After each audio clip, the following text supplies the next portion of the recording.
சிவராஜ் சித்த வைத்தியசாலை ஒரு சகாப்தம்.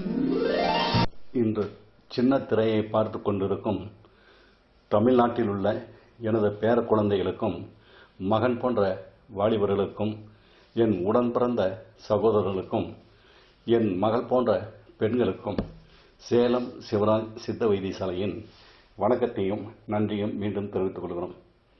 சேலம் சிவராஜ் சித்த வைத்தியசாலை தமிழ்நாட்டில் 7 தலைமுறைகளாக 198 வருடங்களாக தொடர்ந்து சித்த வைத்தியம் செய்து வரும் ஒரு பாரம்பரியமிக்க குடும்பம். நாங்கள் இப்போ தமிழ்நாட்டை பொறுத்தவரையிலும் அதிகபட்சமாக இந்த பலகீனம் இல்லற இன்பத்துக்கு ஈடுபாடு முடியாமை அப்படிங்கிறத அதிகபட்சமாக நாங்கள் செஞ்சு வந்துட்டு இருந்த இந்த நேரத்தில் பலகீனம் இல்லற இன்பத்துக்கு ஈடுபாடு முடியாமை இது செஞ்சுட்டு வந்ததில் இப்போ சமயத்தில் பார்த்தீங்கன்னாக்கா எந்த விளம்பரங்களில் பார்த்தீங்கன்னாலும் எங்கே பார்த்தீங்கன்னாலும் திரும்புகிற பக்கம் பூரா இன்னைக்கு என்ன வந்துட்டு இருக்கு அப்படின்னாக்கா, உனக்கு ஆண்மை குறைவு உள்ளதா, கர்ப்பணுக்கள் இருக்கிறதா, விந்து உற்பத்தி ஆகிறதா, இல்லற இன்பத்தில் ஈடுபட முடிகிறதா இல்லையா, இல்லற இன்பத்தில் ஈடுபட முடிகிறதா இல்லையா என்பதை நாங்கள் பரிசோதனை செய்து கண்டுபிடிக்கிறோம் அப்படிங்கணும். உனக்கு ஆண்மை குறைவு உள்ளதா,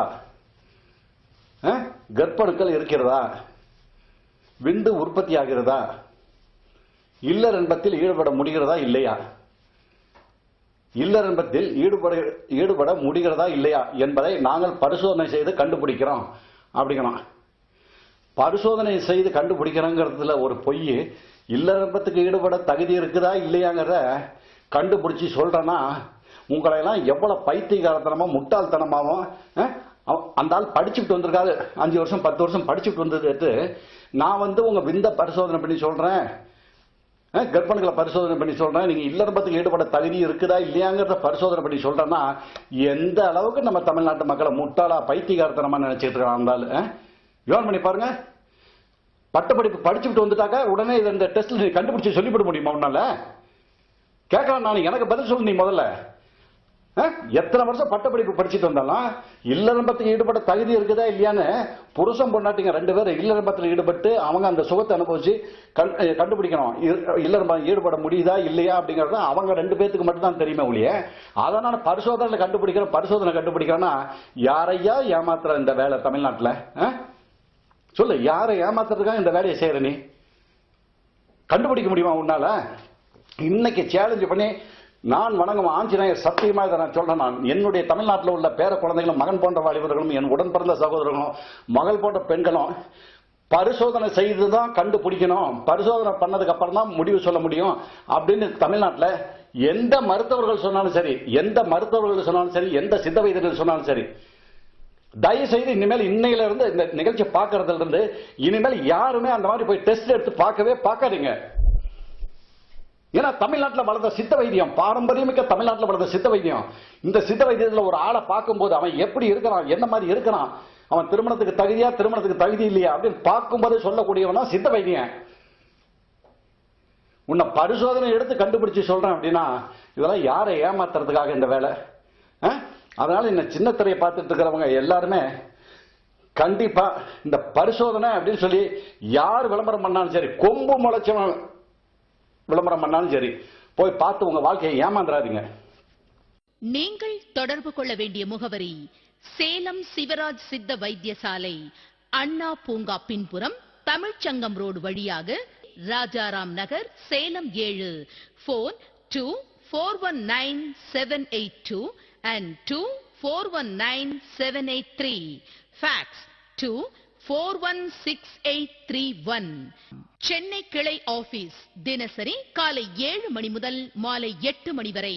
புதிய எண் 10/4, வீரபத்ரன் தெரு, வள்ளுவர் கோட்டம் அருகில், VIP கேட்டின் எதிரில், நுங்கம்பாக்கம், சென்னை 34. Phone 2823-6780 and 2823-0072. ஈரோடு கிளை ஆபீஸில் தினசரி காலை 8 மணி முதல் மாலை 7 மணி வரை. சிவராஜ் சித்த வைத்தியசாலை, பெருந்துறை ரோட், செந்தில் நரம்பியல் எதிரில், கோவை மெடிக்கல் ரோடு வழியாக 36, Gandhi Nagar, water tank road. Phone 2259-332. அதையும் இதுல கடைசியா ஒரு நிகழ்ச்சி அந்த பேப்பர்லயே ஒவ்வொரு விஷயங்களா போட்டுட்டே வந்துட்டு கடைசி என்ன சொல்றாங்க, உங்களுக்கு விந்து வந்து ஊசி மூலியமா ஏத்துறாங்களாம். கர்ப்பம் உண்டாகிறதுக்கு ஊசி மூலியமா விந்த வந்து செலுத்துறோம் அப்படின்னு சொல்லி அதுல ஒரு வரி. மனசுக்கு அப்படியே சங்கடம் சங்கடம், வேதனை வேதனை வேதனை. நம்ம தமிழ்நாட்டில் இப்படி ஒரு விளம்பரத்தை பார்க்க முடியுமா சொல்லு? தமிழ்நாட்டில் பெண்கள் எல்லாம் நம்ம கையெடுத்து கும்பிடக்கூடிய தெய்வமா மதிக்கிறோம். தமிழ்நாட்டில் பெண்களை வந்து கையெடுத்து கும்பிடக்கூடிய தெய்வமா நம்ம மதிச்சிட்டு இருக்கோம் இந்த தமிழ்நாட்டில். அந்த காலகட்டங்களில் இன்னைய வரலாம், இன்னும் 100 வருஷம் ஆனாலும் சரி 200 வருஷம் ஆனாலும் சரி, பெண்களுக்கு தனி மகத்துவம் தமிழ்நாட்டில் இருக்குது. பெண்களை இப்படிதான் வாழணும், பெண்கள் இப்படிதான் இருக்கணும், பெண்கள் இந்த முறையில தான் வாழணும். பெண்களுக்குன்னு ஒரு கலாச்சாரம் தமிழ்நாட்டில் இருக்குது. ஆதி காலத்தில் இருந்து இல்ல, இன்னும் 100 வருஷம் இல்ல 200 வருஷம் வந்தாலும் இந்த கலாச்சாரம் தமிழ்நாட்டில் இருக்குது. இந்த கலாச்சாரத்தை ஏன் மாத்துறீங்க நீங்க? கலாச்சாரத்தை மாத்தலாமா தமிழ்நாட்டில்? உலக நாடுகளில் எந்த நாட்டிலாவது பெண்களை கையெடுத்து கும்பிடக்கூடிய நாடு தமிழ்நாட்டை தவிர வேற எங்கேயாவது இருக்கா பாரு? அப்படி இருக்கும்போது அந்த கலாச்சாரத்தை மாத்தி. டாக்டர் அவர்கள் கீழ்கண்ட இடங்களுக்கு மருத்துவ முகாம் வருகிறார். திருச்சியில் 1ஆம் தேதியும் 9ஆம் தேதியும் காலை 6 மணி முதல் மாலை 5 மணி வரை ஹோட்டல் ஆஸ்பி ஜங்ஷன் ரோட் திருவள்ளுவர் பஸ் நிலையம். தஞ்சையில் 2ஆம் தேதி காலை 6 மணி முதல் 12 மணி வரை அசோக் லாட்ஜ் அப்ரஹாம் பண்டிதர் ரோட் சாந்தி தியேட்டர் ரோட். கும்பகோணத்தில் 2ஆம் தேதி மதியம் 2 மணி முதல் 5 மணி வரை ஹோட்டல் அனுஷ் ஜான் செல்வராஜ் நகர் புதிய பஸ் நிலையம் அருகில். விழுப்புரத்தில் 3ஆம் தேதி காலை 6 மணி முதல் மதியம் 12 மணி வரை ஹோட்டல் ஆதித்யா புதிய பஸ் நிலையம் எதிரில் ஆப்போசிட் தேர் விநாயகர் கோவில் KK நகர். கள்ளக்குறிச்சியில் 3ஆம் தேதி மதியம் 2 மணி முதல் மாலை 4 மணி வரை AKT லாட்ஜ். வேலூரில் 11ஆம் தேதி காலை 6 மணி முதல் மதியம் 12 மணி வரை ஹோட்டல் ரெங்கா லாட்ஜிங் ஹவுஸ் 3 தென்னை மரம் தெரு. கோவையில் 13ஆம் தேதியும் 26ஆம் தேதியும் காலை 6 மணி முதல் மாலை 5 மணி வரை ஸ்ரீ லக்ஷ்மி லாட்ஜ் சுரேஷ் மஹால் எதிரில் ராஜவீதி. திருப்பூரில் 1ஆம் தேதியும் 14ஆம் தேதியும் காலை 6 மணி முதல் மதியம் 12 மணி வரை SAP residency 111 municipal office road. ஓசூரில் 16ஆம் தேதி காலை 6 மணி முதல் மாலை 5 மணி வரை சீனிவாசா லாட்ஜ் பாகலூர் ரோடு. நெல்லையில் 3 மற்றும் 23ஆம் தேதி காலை 6 மணி முதல் மாலை 5 மணி வரை பரணி லாட்ஜ் பஸ் நிலையம் அருகில் மதுரை ரோடு. மதுரையில் 4ஆம் தேதி மற்றும் 22ஆம் தேதி காலை 6 மணி முதல் மாலை 4 மணி வரை college house town hall road. நாகர்கோயிலில் 2ஆம் தேதி காலை 6 மணி முதல் மாலை 5 மணி வரை பயனியர் பாரடைஸ் டவர் ஜங்ஷன் மணிமேடை. திண்டுக்கல்லில் 24ஆம் தேதி காலை 6 மணி முதல் மதியம் 12 மணி வரை hotel Aishwarya Spencer compound bus நிலையம் எதிரில் மேல்புறம். கடலூரில் 11ஆம் தேதி காலை 6 மணி முதல் மதியம் 12 மணி வரை hotel car lodge 62 Lawrence road. சிதம்பரத்தில் 11ஆம் தேதி மதியம் 2 மணி முதல் மாலை 5 மணி வரை MAT லாட்ஜ் 24 SP கோயில். மாயவரத்தில் 12ஆம் தேதி காலை 6 மணி முதல் மதியம் 12 மணி வரை பிரின்ஸ் டவர் பஸ் நிலையம் அருகில். நாகப்பட்டினத்தில் 12ஆம் தேதி மதியம் 2 மணி முதல் மாலை 5 மணி வரை பூம்புகார் லாட்ஜ் புதிய பஸ் நிலையம் அருகில். மன்னார்குடியில் 13ஆம் தேதி காலை 6 மணி முதல் மதியம் 12 மணி வரை ஹோட்டல் காவேரி லாட்ஜ் புதிய பஸ் நிலையம் அருகில். புதுக்கோட்டையில் 13ஆம் தேதி மதியம் 2 மணி முதல் மாலை 5 மணி வரை ஹோட்டல் ராயல் பார்க் புதிய பஸ் நிலையம் எதிரில். கரூரில் 14ஆம் தேதி காலை 6 மணி முதல் மதியம் 12 மணி வரை ஆர்த்தி ஹோட்டல் தின்னப்பா தியேட்டர் அருகில் பஸ் நிலையம் அருகில். கிருஷ்ணகிரியில் 20ஆம் தேதி காலை 6 மணி முதல் மதியம் 12 மணி வரை PGM lodge PGM plaza 23 Bangalore road. திருப்பத்தூரில் 20ஆம் தேதி மதியம் 2 மணி முதல் மாலை 5 மணி வரை சுந்தர் லாட்ஜ் 35 கிருஷ்ணகிரி ரோட் வேலூர் மாவட்டம். ஆரணி 21ஆம் தேதி காலை 6 மணி முதல் மதியம் 12 மணி வரை கன்யா லாட்ஜ் பெரிய கடை வீதி. திருவண்ணாமலையில் 21ஆம் தேதி மதியம் 2 மணி முதல் மாலை 5 மணி வரை ராதா லாட்ஜ் 94 சின்னக்கடை தெரு. பொள்ளாச்சியில் 27ஆம் தேதி காலை 6 மணி முதல் மதியம் 12 மணி வரை சக்தி ஹோட்டல் 144 கோவை ரோடு.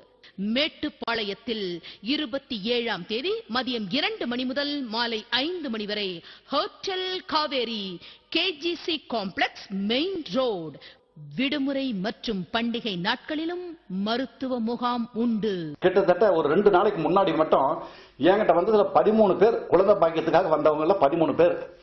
அந்த 13 பேர்த்துல ஒவ்வொருத்தருமே என்ன சொல்றாங்க, பொண்டாட்டிக்கு டெஸ்ட் பண்ணுங்கிறாங்க, புருஷனுக்கு டெஸ்ட் பண்ணுங்கிறாங்க அப்படின்னு சொல்லி மருத்துவர் எல்லாம் சொல்றாங்க. சித்த வைத்தியத்திலையும் சொல்றாங்க, ஆங்கில மருத்துவத்திலையும் சொல்றாங்க. 2 பேருக்கு டெஸ்ட் எடுக்கணும்னு சொல்லி சொல்றாங்க.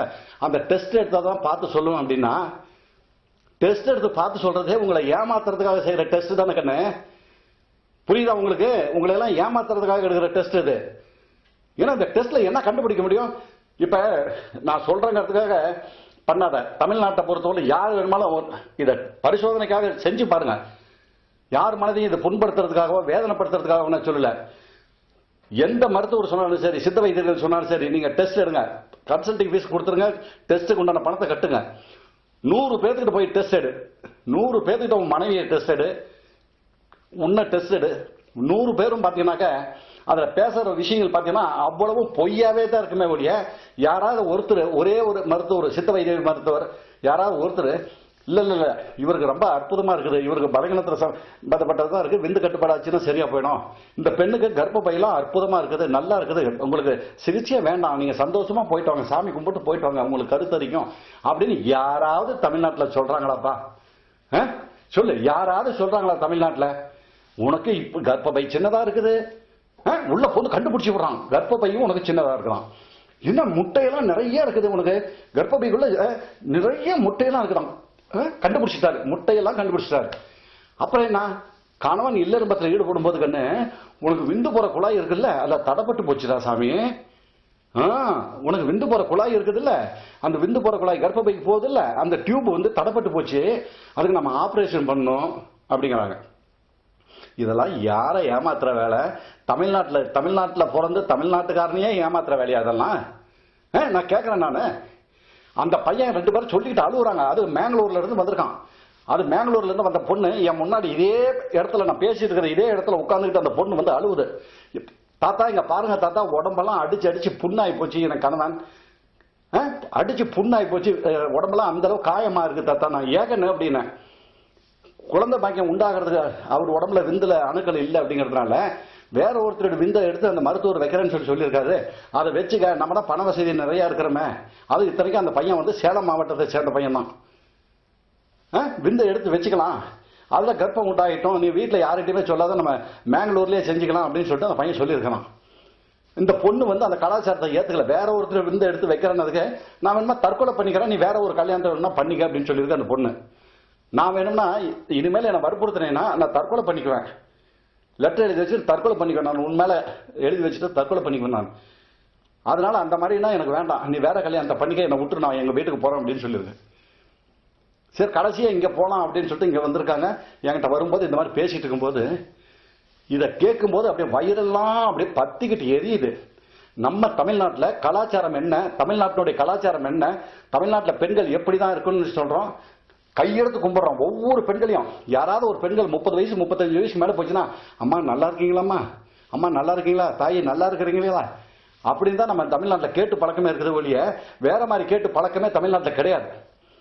அந்த மாதிரி இருக்கிற கலாச்சாரத்துல வேற ஒருத்தர் விந்தை எடுத்து அந்த விந்துல இருக்கிற கர்ப்பங்களை எடுத்து வைக்கணும் அப்படின்னா இது வந்து நம்ம தமிழ்நாட்டு கலாச்சாரம் ஏத்துக்குமா? கேட்கறது சொல்லுங்க, நீங்க உங்களை தான் கேட்கறேன் நான். என்னுடைய தமிழ்நாட்டு மக்கள் கன்னியாகுமரி இருந்து மெட்ராஸ் மட்டுமல்ல உலக நாடுகள்ல இருக்க அவ்வளவு பேர் இந்த சின்ன திரையை பார்த்துட்டு இருக்கீங்கல்ல. எனக்கு 70 வயசு ஆகி போச்சு, நான் இந்த நிகழ்ச்சி சொல்லணும்னு அவசியமே கிடையாது. எனக்கு நான் இந்த நிகழ்ச்சி சொல்லணுங்கிற அவசியம் எனக்கு கடுகளவு கூட கிடையவே கிடையாது.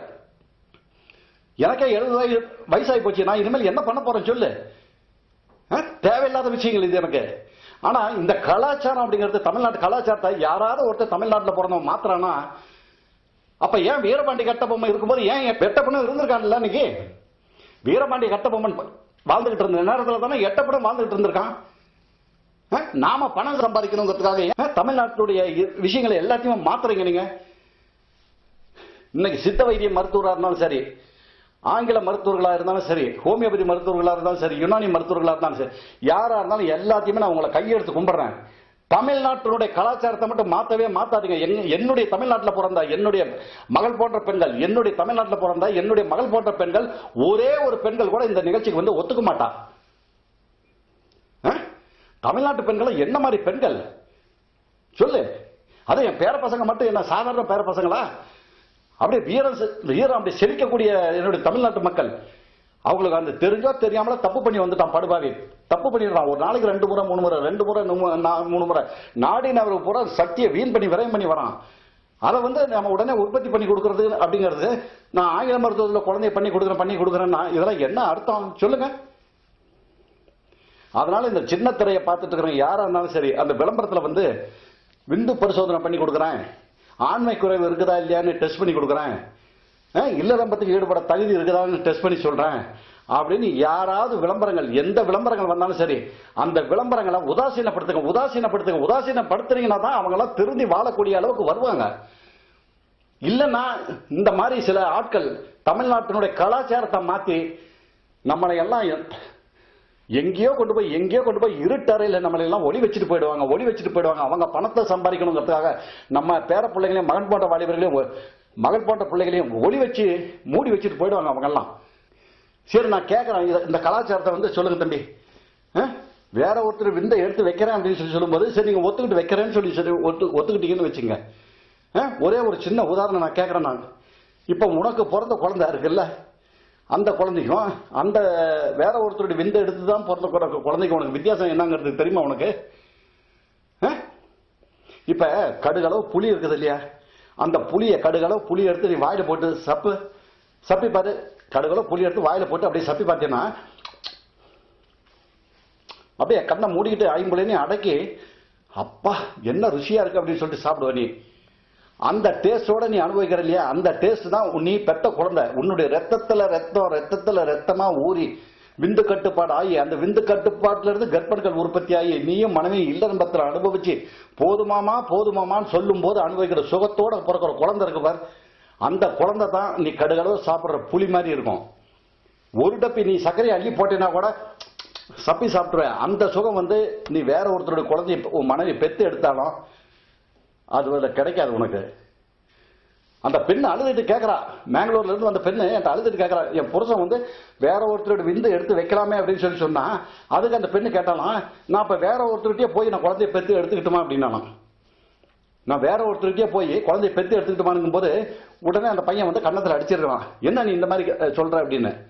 அதுக்கு தான் அந்த பொண்ணு சொல்லிச்சான், நீ சொல்ற விஷயமும் நான் சொல்ற விஷயமும் ஒரே விஷயம் தானே, நீ ஊசி மூலியமா வேற ஒருத்தர் விந்து எடுத்து நீ செலுத்துற, அதுக்கு நான் வேற ஒருத்தர் போய் சந்தோஷம் அனுபவிச்சு குழந்தை பெற்று கொடுத்துருந்தா உனக்கு பையன் பிறந்துட்டான் அப்படின்னு கொடுத்துட்டு போறேன்.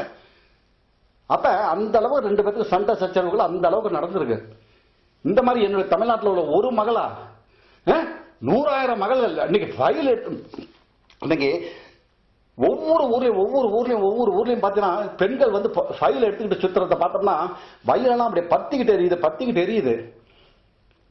முஸ்லீமா இருந்தாலும் கிறிஸ்டினா இருந்தாலும் இந்துக்களா இருந்தாலும், ஆண்டவனே எங்களுக்கு எப்படியாவது ஒரு பிள்ளையை கொடுக்க மாட்டியா, ஆண்டவனே எங்களுக்கு எப்படியாவது ஒரு பிள்ளையை கொடுக்க மாட்டியா அப்படின்னு எந்த சாமியவா இருந்தாலும் வேண்டுவாங்க. மாத்தி ஒவ்வொரு கோயிலையும் போவாங்க. குழந்தை பாக்கியம் வேண்டும் போது அந்த மாதிரி வேண்டவங்களை போய் அவனுடைய ரத்தத்துல கண்ணே, நான் இன்னைக்கு சொல்றேன், கடைசியா நான் சொல்றேன், நான் கேட்டுக்க, இந்த சேலம் சிவராஜ் தாத்தா சொல்றேன், இது நீ ஏத்துக்கிட்டாலும் சரி ஏத்துக்கலனாலும் சரி, என்னுடைய தமிழ்நாட்டு பேர குழந்தைகளுக்கு மகன் போன்ற வாலிபருக்கு நான் சொல்லி ஆகணும் அப்படிங்கிறதுக்காக இந்த நிகழ்ச்சியை நான் சொல்றேன். நான் உன்னுடைய ரத்தம் வந்து உடம்புல உற்பத்தி ஆகணும். அந்த ரத்தத்துல ரத்தம் உற்பத்தி ஆகி அந்த ரத்தத்துல வந்து விந்து கட்டுப்பாடுங்கிறது அப்படி கையில எடுத்தா கூட ஒட்டக்கூடாத அளவுக்கு விந்து திக்னஸ் ஆகி இங்க இருந்து அவ்வளவு தூரம் பீச்சி அடிக்குது இல்லையா, அந்த மாதிரி பீச்சி அடிக்கிற நேரத்துல நீ மனைவி கிட்ட இல்லறம்பத்துல ஈடுபட்டு அந்த மனைவி வந்து ஐயோ மாமா போதுமாமான்னு சொல்ற அளவுக்கு நீ இல்லறம்பத்துல சந்தோஷப்படுத்தி அந்த சந்தோஷத்துல பிறக்கிற குழந்தை இருக்கு பாரு,